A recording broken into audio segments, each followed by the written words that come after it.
Good morning students. आज हम शकारी विक्रमादित्य और सम्राट शालिवाहन के बारे में पढ़ेंगे और शक संवत का शुभ आरंभ पढ़ेंगे। महाराज चंद्रगुप्त विक्रमादित्य को संसार से विदा हुए 15 वर्ष ना बीत पाए थे कि इसी बीच शकों के छिटपुट जो छोटे मोटे थे वो आक्रमण दोबारा से होने लगे। उज्जैन पर फिर उनका अधिकार हो गया। इस बार तो उन्होंने नर्मदा नदी पार कर दक्षिण भारत की ओर भी पग बढ़ाने का दुस्साहस कर डाला।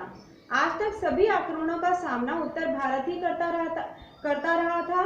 दक्षिण भारत को जूझने की आवश्यकता ही नहीं पड़ी थी।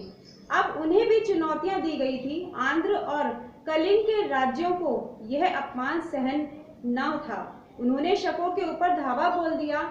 शालिवाहन वंश के गौतमी पुत्र शातकर्णी ने शक सेना की धज्जियां उड़ा दी। एक के बाद दूसरे इस प्रकार से उन्होंने अनेक आक्रमण किए। गुजरात, सौराष्ट्र प्रदेशों के बाहर शकों को खदेड़ दिया गया।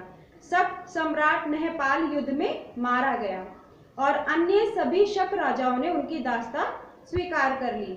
एक शक राजा ने तो अपनी कन्या का विवाह भी सम्राट शालिवाहन से ही कर दिया। अब नेक्स्ट टॉपिक आता है शक संवत का शुभारंभ कैसे हुआ। गत 100 वर्षों के लगातार युद्धों में शकों की इतनी बर्बादी हो चुकी थी कि अब उनकी आगे लड़ाई करने की हिम्मत टूट गई थी।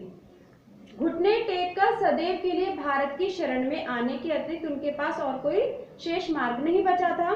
भारत के पराक्रम व भारत की संस्कृति का वे लोहा मन ही मन मान ही चुके थे। उनके राजघरानों में तलवार फेंककर वैदिक धर्म स्वीकार कर लिया गया। संस्कृत को अपनी भाषा मान लिया गया। धीरे धीरे उनके विचार भी बदल गए। शक और कुषाणों के रूप में आई शत्रु शक्ति भारतीय संस्कृति में आत्मसात हो गई।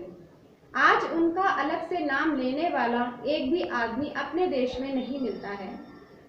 उसी को अमर बनाने के लिए शायद उस दिन से एक और नए संवत का प्रारंभ किया गया।